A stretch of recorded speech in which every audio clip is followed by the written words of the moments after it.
नमस्कार। आज हम बात करने वाले हैं भगवद गीता की। पर एक मिनट, इसे कोई धार्मिक ग्रंथ समझकर बंद मत कर दीजिएगा। सोचिए, अगर ये एक ऐसी प्रैक्टिकल गाइड बुक हो जो हमें जिंदगी की सबसे मुश्किल लड़ाइयों से लड़ना सिखाए। जी हाँ, ये वही है। तो चलिए शुरू करते हैं। जरा उस सीन को इमेजिन कीजिए। लाखों की सेना आमने सामने खड़ी है। युद्ध का शंख बस बजने ही वाला है। और ठीक बीच में खड़े हैं कहानी के हीरो अर्जुन। लेकिन आज हम उन्हें एक महान योद्धा की तरह नहीं, बल्कि एक ऐसे इंसान के तौर पर देखने वाले हैं जो जिंदगी के सबसे बड़े कंफ्यूजन में फंसा है। एक ऐसी उलझन जिससे शायद हम सब कभी न कभी गुजरते हैं। तो होता क्या है, अर्जुन जैसे ही अपना धनुष उठाते हैं, उनकी नजर सामने वाली सेना पर पड़ती है और वो अंदर तक हिल जाते हैं। जानते हैं क्यों? क्योंकि सामने कोई अनजान दुश्मन नहीं था। वो थे उनके अपने लोग, उनके दादा, उनके गुरु, उनके भाई। बस उसी एक पल में उनका सारा हौसला, सारी हिम्मत जवाब दे गई और उन्होंने हथियार डाल दिए। साफ कह दिया, मैं नहीं लड़ूंगा। अर्जुन की जो हालत थी, वो उनके इन शब्दों में साफ झलकती है।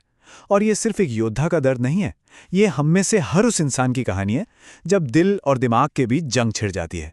जब दिल कहता है नहीं, ये मुझसे नहीं होगा, लेकिन ड्यूटी, जिम्मेदारी, वो कहती है करना तो पड़ेगा। और बस यहीं से शुरू होता है गीता का असली ज्ञान। कृष्ण, जो अर्जुन के सारथी हैं, वो सीधे अर्जुन के दुख की जड़ पर वार करते हैं। वो जड़ क्या थी? मौत का डर, अपनों को खोने का डर। अब कृष्ण एक ऐसी सच्चाई बताने वाले थे जो डर की इस पूरी इमारत को ही गिरा देगी। तो आखिर क्या है वो सच्चाई? वो है आत्मा का कॉन्सेप्ट। कृष्ण कहते हैं, अर्जुन, तुम जिसे मैं समझ रहे हो वो सिर्फ ये शरीर है। हमारी असली पहचान, हमारा असली सेल्फ, वो तो आत्मा है। एक ऐसी चेतना, एक ऐसी कॉन्शियसनेस जो न कभी पैदा होती है और न कभी मरती है। सोचिए, हमारे होने का ये सबसे बड़ा सच है। ये जो श्लोक है ना, ये मानो अर्जुन के हर सवाल, हर आंसू का सीधा जवाब है। कृष्ण बिल्कुल साफ साफ कह रहे हैं, जिसे हम और तुम मौत समझते हैं, वो सिर्फ शरीर का अंत है, आत्मा का नहीं। आत्मा तो अजर अमर है, वो हमेशा रहती है। और जानते हैं, इस एक बात को गहराई से समझ लेना ही दुख से बाहर निकलने का पहला और सबसे जरूरी कदम है। इसको ऐसे समझिए, एक तरफ है हमारा शरीर। ये पैदा होता है, बढ़ता है, बूढ़ा होता है और एक दिन खत्म हो जाता है, चेंजेबल है। लेकिन दूसरी तरफ है आत्मा, जो न पैदा होती, न बूढ़ी होती, न खत्म होती। वो हमेशा एक जैसी रहती है, अनचेंजिंग।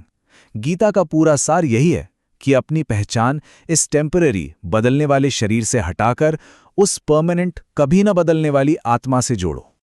अच्छा ठीक है, आत्मा वाली बात तो समझ आ गई। ये एक फिलोसॉफिकल ट्रूथ है। लेकिन सवाल ये उठता है कि इस ज्ञान का हम अपनी एवरीडे लाइफ में क्या करें? इसे प्रैक्टिकली कैसे जिएं? अपनी नौकरी, अपना घर, अपनी जिम्मेदारियां बिना चिंता के कैसे निभाएं? इसका जवाब है कर्म की कला में। ये है गीता का शायद सबसे फेमस सिद्धांत, कर्मयोग। और सच कहूं तो ये जिंदगी का बोझ हल्का करने वाला आइडिया है। कृष्ण कह रहे हैं, तुम्हारा अधिकार सिर्फ कर्म करने पर है। अपना काम करो, पूरी मेहनत से, पूरी ईमानदारी से करो। लेकिन उसके फल पर, उसके रिजल्ट पर तुम्हारा कोई अधिकार नहीं है। नतीजा क्या होगा, इसकी चिंता छोड़ दो। हमारे हाथ में सिर्फ कोशिश है, नतीजा नहीं। कितना लिबरेटिंग है ये, है ना? तो इस कर्म योग को हम 3 सिंपल स्टेप्स में समझ सकते हैं। पहला, जो भी काम हाथ में है उसे पूरे दिल से, पूरी लगन से करो।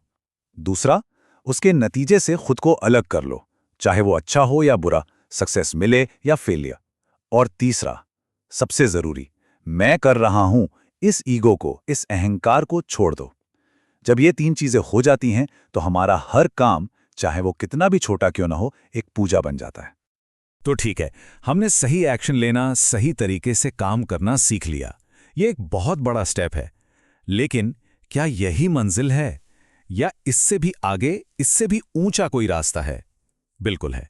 कृष्ण अब अर्जुन को लिबरेशन का, मुक्ति का सबसे सीधा और सबसे ऊंचा रास्ता बताने वाले हैं। तो सवाल ये उठता है कि हर तरह के डर, हर तरह के कॉन्फ्लिक्ट से पूरी तरह पार पाने का अल्टीमेट रास्ता क्या है?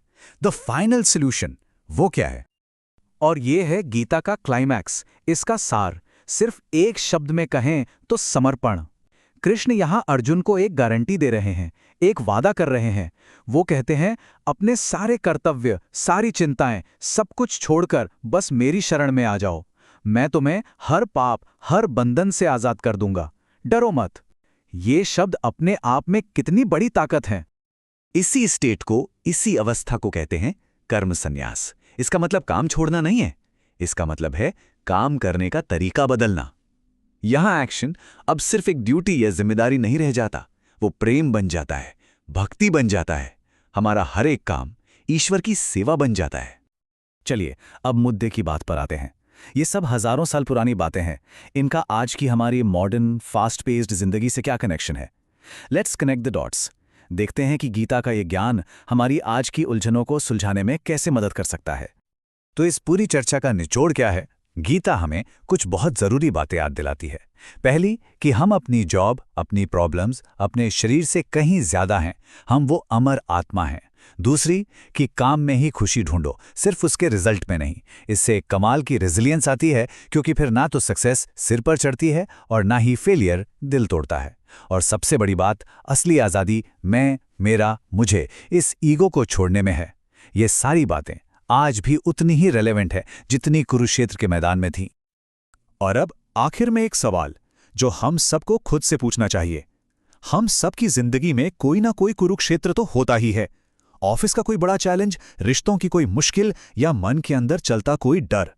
तो एक पल रुककर सोचिए, अपनी जिंदगी का वो कौन सा युद्ध क्षेत्र है जहां गीता का ये ज्ञान थोड़ी शांति, थोड़ी हिम्मत दे सकता है?